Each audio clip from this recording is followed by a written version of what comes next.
Olá, senhoras e senhores, tudo bem? Bom, vamos dar continuidade ao nosso curso da disciplina de Tática de Combate a Incêndio. E a instrução de hoje é de abordagem de ambiente e passagem de porta. Bom, os objetivos da instrução são os seguintes: conhecer a abordagem de ambiente e saber realizar a passagem de porta em um local de incêndio. Saber o que pode ser encontrado atrás de uma porta no combate a incêndio e quais medidas podem ser tomadas conforme o cenário apresentado. Sumário. Vou falar primeiramente da abordagem do ambiente e passagem de porta, e características e ações quando o foco estiver na sua fase inicial, na sua fase de desenvolvimento e na sua fase de decaimento, ou seja, quando o foco estiver incubado. Beleza, vamos começar pela abordagem do ambiente. Bem, o que é a abordagem do ambiente, na verdade? Quando você chega num determinado local, chega para fazer um combate a incêndio, você vai se deparar naturalmente com uma porta. Pode ser a porta de entrada de um cômodo ou a porta da edificação mesmo. Tá? Então, a abordagem de ambiente são ações de aproximação, abertura de acesso e penetração em um ambiente sinistrado.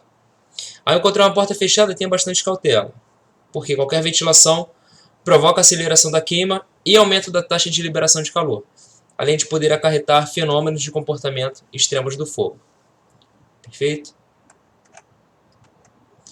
Bom, quando a gente encontra uma porta, a gente tem que ter de imediato na nossa cabeça esse mnemônico chamado porta, que significa o P, posicionamento, OR, observação rotativa, T, temperatura ou tato, e A, aguar, no qual a gente vai usar o jato mole. O que seria isso na prática? Vou tentar antecipar o que vai ser dito em toda a instrução, mas só para facilitar. O P representa posicionamento. E é o seguinte: uma dupla é composta de chefe e ajudante, né? Uma dupla de linha. E se a porta abre para dentro do cômodo incendiado, existem duas possibilidades, né? A porta abre para dentro do cômodo incendiado ou para fora do cômodo incendiado. Mas supondo que a porta abre para dentro do cômodo incendiado, o chefe vai se posicionar na dobradiça dessa porta. Ok? Então é bom a gente lembrar DD, né? Dobradiça, abre para dentro, dobradiça. Agora, se essa porta abre para fora, o chefe se posiciona na fechadura, tudo bem? Então, essa que é a regra que os senhores têm que gravar no posicionamento. Reparem na foto aqui do nosso vídeo. O chefe é o que está com a mangueira, e essa porta ela abre para dentro do ambiente, tá? Ou melhor, desculpa, para dentro do ambiente sinistrado, para o outro lado. Então o chefe ele se posiciona aqui juntamente à dobradiça. Se a porta abrisse para o lado deles, o chefe deveria se posicionar do lado da fechadura. Tudo bem? Então essa é a primeira regra do posicionamento, onde você vai se posicionar junto à porta. Tá? OR representa observação rotativa, que é justamente tanto o chefe quanto o ajudante observar as características da porta, observar as características da fumaça, fazer uma leitura antes mesmo de abrir aquela porta. Tá? O T, temperatura ou tato, na qual os dois juntamente vão com a ponta dos dedos e palma da mão, de baixo para cima, buscando saber uma altura onde tem uma temperatura mais alta, onde essa altura, esse local, represente uma possível altura da capa térmica. Tá? Então eles começam de baixo para cima, vão progredindo juntos, de luvas, tá certo? As luvas não são retiradas, até eles chegar a um ponto onde eles vão sentir a temperatura dessa porta mais elevada e eles vão chegar a uma conclusão que a partir dali pode ser que, ou melhor, a partir daquele ponto para cima, tem a presença de capa térmica bastante aquecida. Tá? E por último, que é o aguar, é aplicar o jato mole. Lembra que o jato mole ele serve para prevenir a termólise, certo? Então, para não perder essa porta, por precaução, aplica-se um jato mole em toda essa porta, em toda a extensão dessa porta, certo? De baixo para cima e de cima para baixo. Tudo bem? Bom, então, quando a gente fala de abordagem de ambiente, se você tiver isso gravado nessa cabeça, o porta, isso aí já é 50% já do que os senhores precisam saber. Tudo bem? Vamos aos detalhes. Bem, primeiro o posicionamento, é muito natural. Posicionamento, chefe. Se a porta abre para dentro, o chefe fica onde? dobradiça, beleza? DD, não esquece. E FF, se a porta abrir para fora, eu digo dentro do ambiente sinistrado, tá? Novamente, se a porta abrir para dentro do ambiente sinistrado, o chefe fica na dobradiça. Se a porta abrir para fora do ambiente sinistrado, o chefe fica na fechadura, certo? Então, após o posicionamento, deve-se realizar uma observação rotativa, com a finalidade de obter indícios do que está ocorrendo no interior do cômodo, através da leitura da fumaça, condições da porta e outros sinais. Tá? Então, o chefe e o ajudante vão dar uma olhada geral para ver se conseguem extrair alguma informação importante antes mesmo de abrir a porta. Tá? A temperatura da porta, próximo passo, é o T, de temperatura ao tato. A temperatura da porta deve ser checada à procura de indícios que demonstrem a presença e altura da capa térmica. Tá?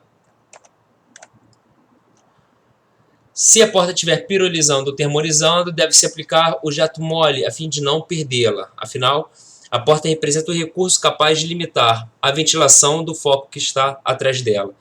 Então, não é jogo nenhum no incêndio você perder a porta, o controle da porta, porque uma vez que você perde ela, você tem passe livre para a entrada de combustível naquele incêndio, tudo bem? E, por último, para a confirmação de suspeitas, é necessário efetuar a abertura da porta para a confirmação visual do interior do cômodo. Para isso, procede-se da seguinte forma. 1. O jato deve ser regulado para neblinado estreito, para que passe na pequena abertura da porta. Então, nós temos uma dupla ali, o chefe e o ajudante. O chefe vai fazer regulagem para o jato neblinado estreito e o ajudante vai ficar já com a mão na maçaneta. Tá? Esse ajudante vai abrir somente uma pequena parte da porta para que seja suficiente a entrada daquele esguicho para a aplicação do jato neblinado estreito. 2. O operador do esguicho lança 2 pulsos neblinados curtos sobre a porta, visando deixar em suspensão uma neblina de água na região superior à porta. Então, como é que funciona na prática? O ajudante ele não simplesmente abre a porta para o chefe aplicar o pulso neblinado estreito lá dentro. Antes disso, o chefe aplica 2 pulsos neblinados curtos do lado de fora para criar uma névoa, para que essa névoa de água fique em suspensão, para quando o ajudante abrir a porta, caso saia vapores muito quentes dali de dentro, a fumaça que pode estar muito combustível, para quando ela saia, ela não entre em ignição, né, caracterizando assim um flame over. Para que isso não aconteça, faz-se esse movimento preventivo, né, de aplicação de água do lado de fora, para caso essa caloria, essa fumaça muito densa e combustível saia, ela encontre com essa neblina de água e assim ela se resfria. Tá? Então tá até aqui em cima escrito, na passagem de porta, após o porta, certo? Que termina em aguar, o chefe ele aplica 2 pulsos neblinados curtos do lado de fora e um pulso neblinado médio no interior. Tá? Aqui exemplifica bem como que é a aplicação do pulso neblinado médio dentro da edificação, dentro do cômodo, melhor dizendo, e a abertura muito pequena ali da porta, tá? Para limitar ao máximo a entrada de comburente. Ao proceder à abertura, os gases aquecidos que escapam terão menos chances de se inflamarem, já que se misturarão à neblina e perderão calor, ao mesmo tempo que a neblina transforma-se em vapor, diluindo assim os gases. Certo? Terceiro, o auxiliar posicionado para a abertura da porta de modo protegido abre a porta deixando à mostra uma pequena fresta. E por último, pela fresta, o operador do esguicho lança um pulso neblinado médio na parte superior da abertura, enquanto visualiza as condições do interior. Tá? Pulso neblinado estreito, tá? Médio, mas é estreito. Bem, dá para ver aqui a abertura, que ele não é amplo. Tá? Pulso neblinado médio estreito. Ok? Então, essas são as 4 etapas da passagem de porta. Tá? Vou voltar aqui só para revisar. Então, número 1, já tem neblinado estreito. 2 pulsos do lado de fora, o chefe ele se comunica com o ajudante ali naturalmente, os 2 pulsos curtos são aplicados do lado de fora. Após o segundo pulso, o ajudante abre a porta, deixando um espaço bem pequenininho só para o esguicho passar. O esguicho passa e é aplicado um pulso neblinado estreito médio dentro do ambiente. Vamos lá. Bem, chegando lá, né, terminando esse primeiro ciclo, vamos dizer, você já consegue ver como é que está o interior do cômodo. E você pode encontrar 3 situações: o focos na fase inicial, em desenvolvimento ou focos incubados, certo? Vamos falar primeiro aqui dos focos na fase inicial. A fase inicial de queima de um foco não apresenta grande potencial de risco iminente, certo?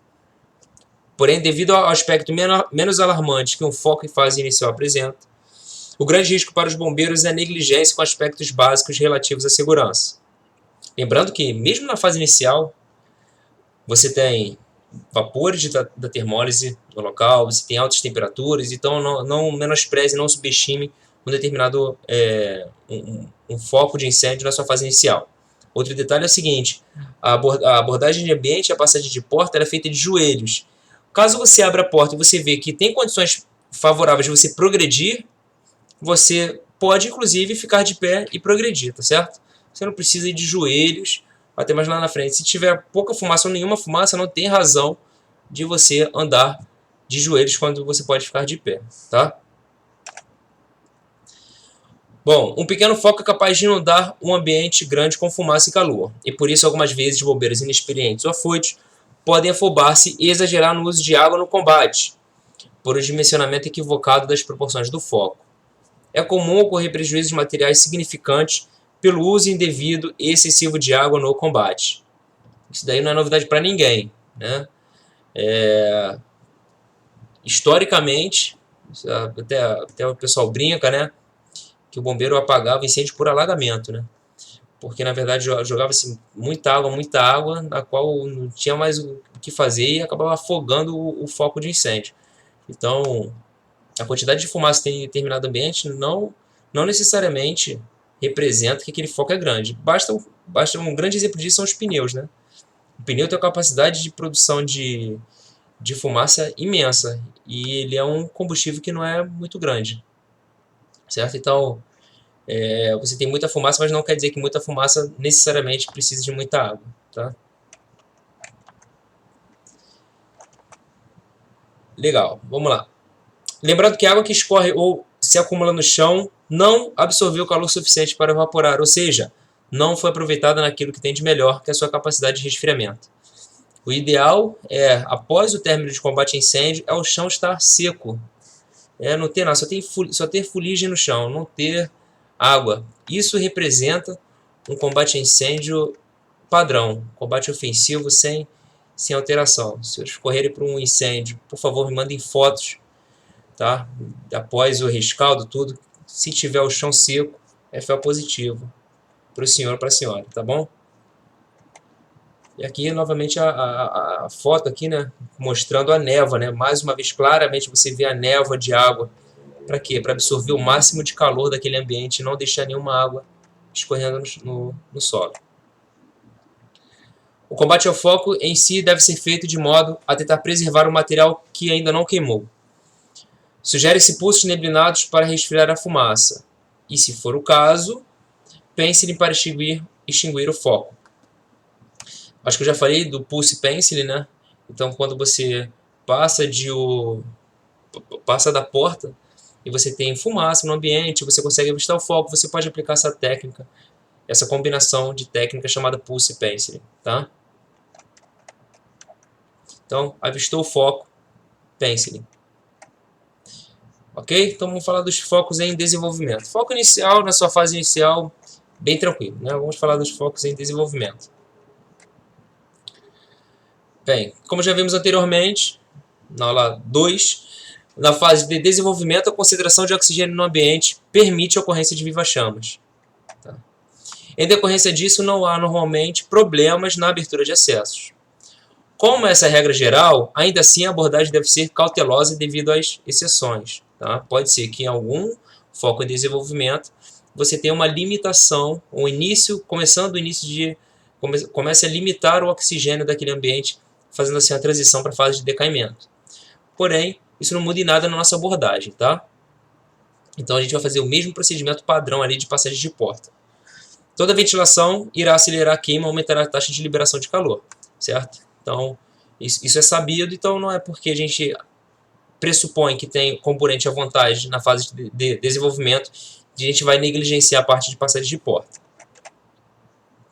Já estudamos que em um foco na fase de queima livre pode ocorrer o fenômeno conhecido como flashover, né? Reconhecendo a queima livre e verificando os sinais indicativos de flashover, a abordagem deve considerar esse risco. Perfeito. Os sinais indicativos de flashover muito se confundem com os sinais que indicam a própria queima livre.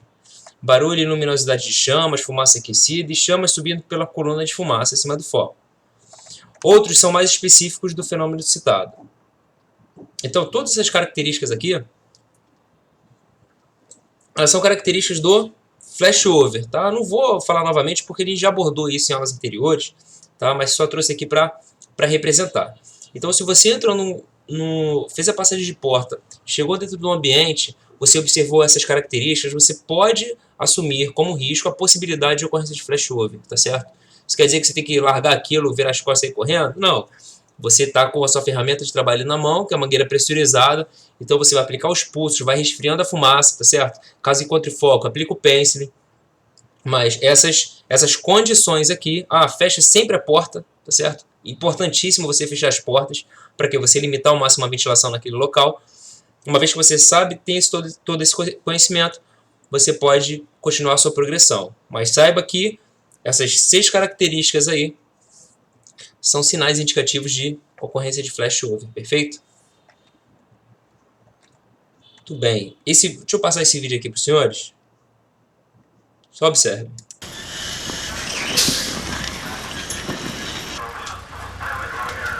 Bom, primeiro aí, qual é o problema, né? Opa, perdão. Vamos lá. Bem, qual é o problema? A gente tem ali bastante fumaça, né? Bastante fumaça, um incêndio na sua fase de desenvolvimento. Olha a característica dessa fumaça, né? A fumaça bastante preta, bastante turbulenta, ela vai ficar bastante violenta agora, sendo que não tem nenhum controle de ventilação, certo? Não sei se a porta está aberta ou se eles perderam o controle da porta, não sei. Mas vocês concordam comigo que aqui a quantidade de comburente que está entrando ali é livre? Está à vontade?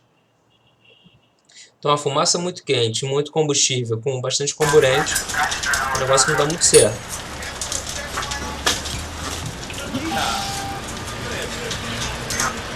Daí a gente tem um flashover, né? Por quê? Porque não teve essa limitação do comburente, certo? Não trabalharam a fumaça, né? Não diluíram essa fumaça. Você tem um flashover ali, certo? Por isso que é muito importante você manter o controle.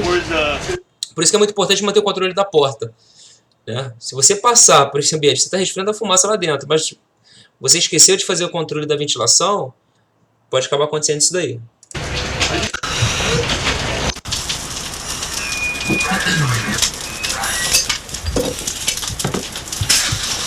Ou seja, incêndio aqui na nossa fase de desenvolvimento completo, né?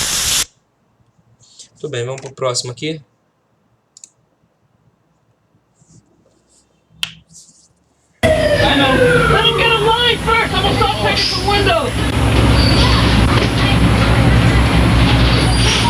Bom, novamente, né? Bastante fumaça, visibilidade muito baixa, tem uma porta ali, mas o que vai alimentar realmente esse incêndio, olha que interessante, a proteção com a disposição aqui, né? Bem tímida, com a mangueira de jardim.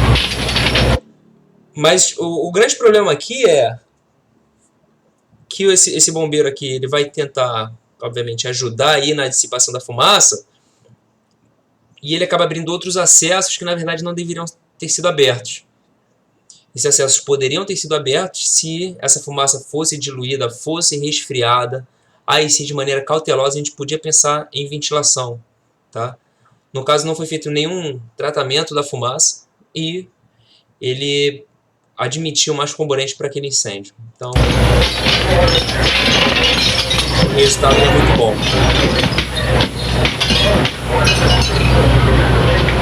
Heavy fire in the back.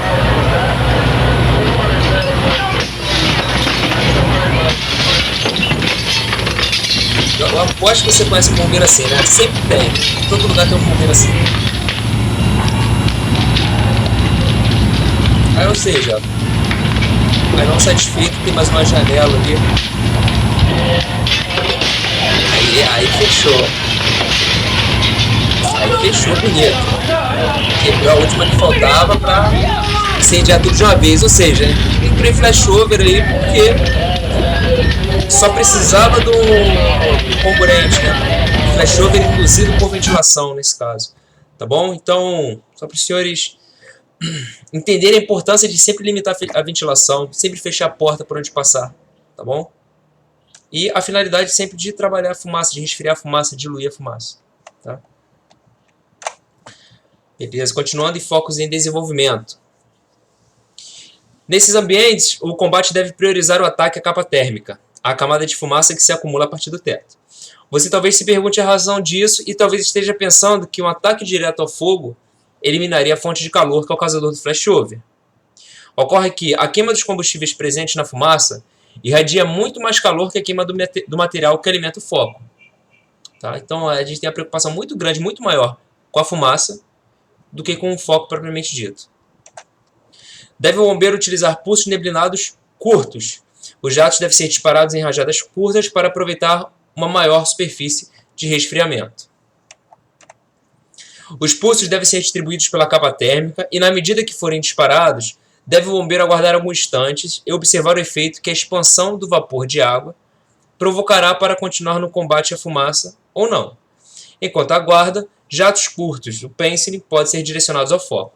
Na prática é o seguinte, quando você aplica um pulso neblinado amplo, curto, a fumaça ela retrai, certo? Essa fumaça ela acaba retraindo e recuando um pouco. Então a aplicação desses pulsos é uma técnica de observação também. Então você aplica uma vez, aguarda, aplica novamente. Não é ficar aplicando vários pulsos, porque isso não vai adiantar. Você vai produzir vapor desnecessariamente, tá certo? Você não vai estar sendo efetivo. Então você aplica, aguarda, é um trabalho feito com calma. E se você avistar o foco, eu já disse isso anteriormente, está escrito mais uma vez aqui, avistou o foco, é jato compacto, pacote d'água nele, beleza? Continuando, deve-se tomar cuidado para não jogar água em excesso. Também já falei, tanto para não provocar danos materiais, como também para não abaixar o nível da capa de fumaça pela expansão do vapor d'água. O objetivo não é abaixar a fumaça, não é rebaixar o plano neutro. Okay? Isso provocará a diminuição da visibilidade. A meta é somente o resfriamento dos combustíveis da fumaça para que não entre em ignição. Outro risco de jogar água em excesso é que a capa de fumaça abaixe demais. É que se a capa de fumaça abaixar demais, pode sufocar possíveis vítimas que se encontrem no ambiente ou nos ambientes anexos. Uma vez estabilizado o ambiente, ele pode ser penetrado para extinção do foco por Pensiline ou até jato mole. Ou seja, baseado naquele vídeo ali, a gente tem bastante fumaça, uma fumaça muito densa, tá? E o que foi feito? Foi feito nos dois casos ali, não foi feito o controle da ventilação. O primeiro caso não foi feito e o segundo ele foi provocado, né? Foi provocado na ventilação. O que daria para ser feito naquele caso ali? Concordo com vocês que tinha bastante fumaça naquele local, a visibilidade estava muito, muito ruim, né? Estava muito complicada ali. Porém, não é simplesmente abrir acessos para que essa fumaça saia, porque essa fumaça saindo, ela pode entrar em ignição e gerar um flashover. Primeiro, então, nesse caso, você deve fazer a diluição dessa fumaça, tá certo? Você aplica os pulsos, você pode aplicar uma saturação por neblina também nesse caso, tá? Claro, depende da situação, talvez não esteja tão quente assim para aplicar aquela quantidade toda de água da saturação por neblina, mas aplica-se pulsos, pode ser um pulso estreito mais no fundo do cômodo, um pulso curto mais na entrada do cômodo, mas a finalidade é perturbar, eu estou falando pouca água, ok? Perturbar perturbar minimamente o balanço térmico e prejudicar ao máximo essa mistura combustível-comburente. Tá? A gente quer diluir ao máximo essa fumaça, para aí sim, no segundo momento, essa fumaça mudando de coloração, ficando mais clara, aí sim, de maneira bem cautelosa, a gente vai abrindo alguns acessos para dissipar essa fumaça do ambiente, tá bom? Mas a fumaça naquelas condições muito combustível, realmente não tem como você entrar. Plano neutro muito baixo, não tem como. Então, o que faz o quê? Vamos diluir essa fumaça para ela mudar de cor, para ela ficar mais lenta, mais calma. Abre acessos para que ela saia mais lentamente, tá certo? E aí a gente vai progredindo devagar até o foco. Perfeito? Muito bem. Vamos lá, focos incubados. Ou seja, incêndios em sua fase de decaimento. O ambiente em queima lenta apresenta uma série de riscos. O primeiro deles é o subdimensionamento da potencialidade lesiva que apresenta. Por haver poucas chamas ou nenhuma, o ambiente parece estar controlado, o que é o grande equívoco. Na verdade, o ambiente está quieto como uma bomba antes da ignição. Então, lembrando que um incêndio na sua fase de decaimento, a gente tem, não temos chamas, certo? Somente brasas, porém é um local bastante quente. Geralmente tem a presença da fumaça cá, que é uma fumaça bastante combustível, né? E aquele ambiente pode estar só esperando a oportunidade de receber um comburente para entrar em ignição. E gerar um backdraft nesse caso, né? Uma abordagem errada pode detonar essa bomba, né?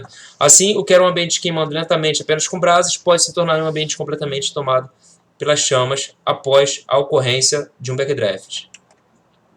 Nunca se deve esquecer que mesmo que não haja oxigênio para a queima viva, a termólise ocorre com até 0% de O2. Isso significa que quando estiver quente, o ambiente continuará acumulando vapores combustíveis. Além disso, há outros riscos, tais como baixa visibilidade, alta concentração de gases tóxicos e baixa concentração de oxigênio. Para a abordagem do ambiente, o risco de backdraft é o principal problema. Conforme estudamos, no decaimento, os combustíveis, gases, vapores, partículas líquidas e sólidas, presentes na fumaça, podem estar com temperatura acima da temperatura de ignição. Lembram lá do limite inferior de explosividade e limite superior de explosividade? Isso vale para a fumaça também. Tá? Então, os combustíveis presentes na fumaça podem estar com temperatura acima da temperatura de ignição. Mas devido ao confinamento do ambiente, ultrapassam o limite superior de flamabilidade, ou seja, a combustível em excesso para a escassa quantidade de oxigênio nesse ambiente e por isso não queimam. Tá? Ou seja, bastante caloria e muito combustível.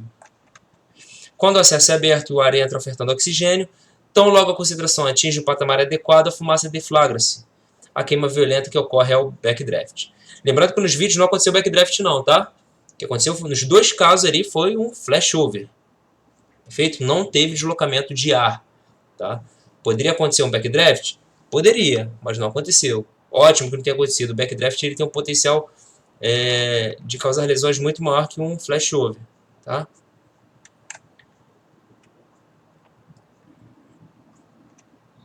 Bom, esse vídeo eu acho que eu já mostrei, com certeza já mostrei esse vídeo, né? Então você vê a condição da fumaça, a velocidade dela, a opacidade, né? É um sinal claro de risco de backdraft.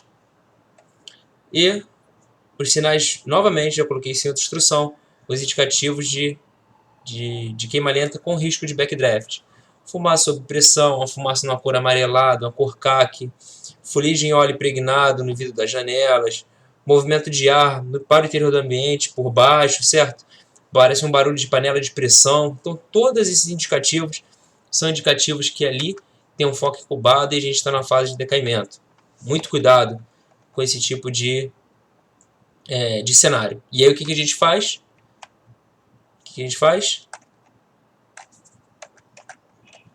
Saturação com neblina. Pois não apareceu, pensei que estivesse aqui. Saturação com neblina, já adiantando a resposta já. Então vamos lá, continuando. Ao perceber os sinais, a equipe de bombeiros deve abordar o ambiente com toda a cautela, é óbvio. Nesse ambiente, por suas dinâmicas e características, vê-se que os combustíveis na fumaça precisam apenas atingir a concentração adequada para a queima violenta. Ao se abrir uma porta ou janela, inevitavelmente o ar estará entrando no ambiente e, consequentemente, carregando O2, fornecendo exatamente o que os gases precisam para se deflagrarem. Como é necessária a abertura para que se entre no ambiente, ao oferecer o comburente, os bombeiros devem retirar algo para que os requisitos da combustão não estejam todos presentes. Vou entrar, certo? Vai entrar comburente. Mas eu tenho que tirar alguma coisa desse triângulo do fogo aí. Então eu procuro tirar caloria. Tá aí, pronto. Então o que eu vou fazer? Vou fazer novamente os passos de 1 a 4, né? Em qualquer abordagem de ambiente eu faço os passos de 1 a 4. Os senhores, não sei se já viram na prática, no incêndio mesmo, a realização de uma passagem de porta. E ó, pode confiar na técnica. Acontece com a passagem de porta bem feita, ela, sem brincadeira, se o foco estiver próximo, ela é mais de 50% do combate. Porque só essa neblina que você joga para dentro do ambiente, já em contato com a fumaça, isso já dissipa totalmente a fumaça, já resfria muito a fumaça, e o ambiente fica muito mais propício, muito mais confortável para você entrar e fazer o combate. Tá certo? E a própria geração de vapor de água é capaz de abafar o próprio foco do incêndio. Tá? Então a passagem de porta bem feita, ela faz muita coisa, ela faz milagre. Tá? Ainda mais um foco no quarto, por exemplo, é um quarto, é um cômodo pequeno. Você vai fazer uma passagem de porta, você não precisa nem entrar. Na passagem de porta você já consegue resolver ali 80% do incêndio.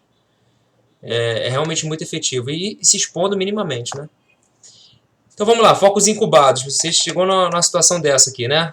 Na foto. O que você faz aí se essa portinhola de cima tivesse fechada e você precisasse adentrar? O que você faz? Vamos lá, eu faço novamente aqueles passos de 1 a 4 da abordagem de ambiente, certo? Posicionamento, observação rotativa, tal, 2 pulsos fora e um pulso dentro, até que essa fumaça esteja indicando a menor combustibilidade.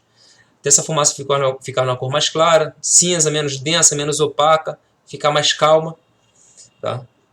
Em seguida, se mesmo assim a fumaça não der jeito, a gente parte para a saturação com neblina, tá bom? Saturação com neblina, aplica. A gente viu essa técnica na aula passada, na aula de técnicas. Tá? De 3 a 5 segundos, aguarda de 12 a 15. E assim que os sinais de risco diminuírem, a porta deve começar a ser aberta lentamente, enquanto o operador do esguicho procura saturar a região superior do cômodo, nas imediações da porta, na parte interna, com pulso neblinado médio. Então, ou seja, se a situação está ruim, está feia de você entrar, e você tem que passar por ali para você fazer o combate, faz a passagem de porta padrão. Tá? Fez a passagem de porta, não deu jeito, pode aplicar uma saturação por neblina. Tá? Ah, quantas vezes, capitão? 1, 2, aí você que vai definir. Você vai definir quantos ciclos são necessários para você fazer uma passagem de porta. Tá? Pode ser 3, 4, 2, você que define. Tá? Quem vai te dizer isso vai ser o próprio incêndio. E se as condições da fumaça forem outras, se forem mais favoráveis, aí sim você pode adentrar. Eu não achei um vídeo aqui na qual os bombeiros eles não fizeram a passagem de porta. Esse vídeo eu vou ver se eu acho. Ele simplesmente abre a porta e vai. Ou melhor, abre a porta e vão, né? Que é mais de um bombeiro. E quando eles vão, essa frechinha que eles abrem, e está tão turbulenta a fumaça, que ela entra em ignição. Aí eles saem desesperados lá de dentro. Eu não achei esse vídeo, vou ver se eu encontro para botar no ambiente virtual aí. Mas ele reforça mais uma vez a necessidade de se fazer uma passagem de porta. É extremamente importante fazer isso. Tá? Continuando aí nos focos incubados, a intenção da neblina é diminuir. Né? Já falei isso tudo, né? Combustibilidade da fumaça, abaixar a temperatura, tal. E uma vez que o ambiente for abordado, ele deve ser dominado. Em um ambiente em queima lenta, o calor e a fumaça devem ser dissipados para prevenir novas ignições. Ou seja, está em decaimento um determinado local, tem bastante fumaça, bastante calor. Você chegou naquele local, resfria ele e provê uma ventilação para aquele local. Certo? Libera aquela fumaça, libera aquela caloria, porque essa fumaça você tem que sentir que ela não tem condições mais de entrar em ignição, tá? Isso deve ser, continuando aqui. Em um ambiente em queima lenta, o calor e a fumaça devem ser dissipados para prevenir novas ignições. Isso deve ser feito por meio de uma das técnicas de ventilação. Os possíveis focos devem ser resfriados para que não entre em ignição à medida que a fumaça for expulsa. Perfeito? Bom, acabou. Bom, senhores, é isso, certo? Novamente, tem um vídeo também demonstrando como que se realiza a passagem de porta. Treinem isso, vou colocar no ambiente virtual, treinem isso, tá? No quartel dos senhores. Essa porta, a gente preparou aqui no complexo uma porta onde a gente faz esse tipo de treinamento. Se tiver no quartel dos senhores aí algum cômodo que não está sendo usado, que não tem problema molhar, faça isso, ou faz sem porta mesmo, mas só simulando esse esquema de 2 pulsos fora, 2 pulsos fora, um pulso dentro. Treinem o pulse penciling também, tá? É de fundamental importância os senhores colocarem isso em prática aí para absorver o conteúdo, tá certo? Bom, por hoje é só. Nos vemos na próxima aula. Aula de água no combate a incêndio. Aula muito importante para qualquer bombeiro militar em operações reais, certo? E espero que tenham gostado. Um abraço.